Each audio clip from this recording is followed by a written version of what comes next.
Luke chapter 14.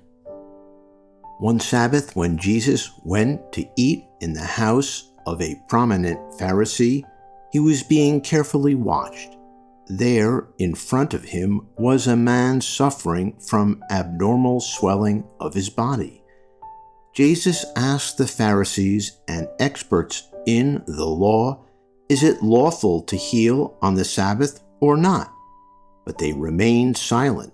So, taking hold of the man, he healed him and sent him on his way. Then he asked them, "If one of you has a child or an ox that falls into a well on the Sabbath day, will you not immediately pull it out?" And they had nothing to say. When he noticed how the guests picked the places of honor at the table, he told them this parable. When someone invites you to a wedding feast, do not take the place of honor, for a person more distinguished than you may have been invited. If so, the host who invited both of you will come and say to you, "Give this person your seat." Then, humiliated, you will have to take the least important place. But when you are invited, take the lowest place, so that when your host comes, he will say to you, "Friend, move up to a better place." Then you will be honored in the presence of all the other guests. For all those who exalt themselves will be humbled, and all those who humble themselves will be exalted. Then Jesus said to his host, "When you give a luncheon or dinner, do not invite your friends, your brothers or sisters, your relatives, or your rich neighbors. If you do, they may invite you back, and so you will be repaid. But when you give a banquet, invite the poor, the crippled, the lame, the blind, and you will be blessed. Although they cannot repay you, you will be repaid at the resurrection of the righteous."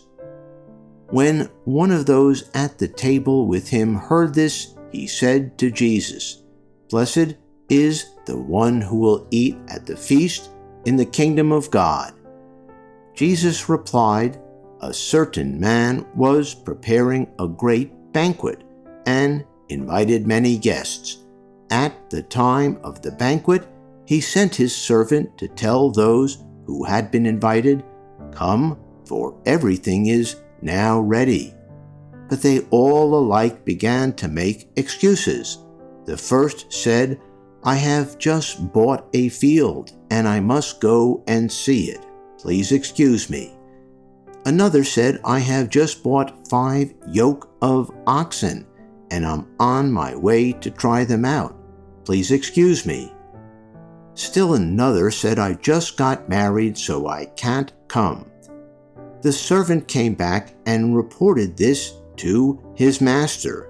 Then the owner of the house became angry and ordered his servant, 'Go out quickly into the streets and alleys of the town and bring in the poor, the crippled, the blind, and the lame.' 'Sir,' the servant said, 'what you ordered has been done, but there is still room.' Then the master told his servant, 'Go out to the roads and country lanes and compel them to come in, so that my house will be full. I tell you, not one of those who were invited will get a taste of my banquet.'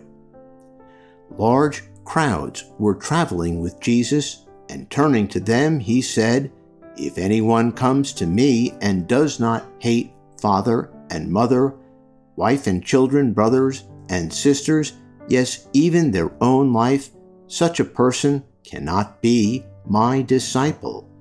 And whoever does not carry their cross and follow me cannot be my disciple. Suppose one of you wants to build a tower. Won't you first sit down and estimate the cost to see if you have enough money to complete it? For if you lay the foundation and are not able to finish it, everyone who sees it will ridicule you, saying, 'This person began to build and wasn't able to finish.' Or suppose a king is about to go to war against another king. Won't he first sit down and consider whether he is able with 10,000 men to oppose the one coming against him with 20,000? If he is not able, he will send a delegation while the other is still a long way off and will ask him for terms of peace. In the same way, those of you who do not give up everything you have cannot be my disciples. Salt is good, but if it loses its saltiness, how can it be made salty again? It is fit neither for the soil nor for the manure pile.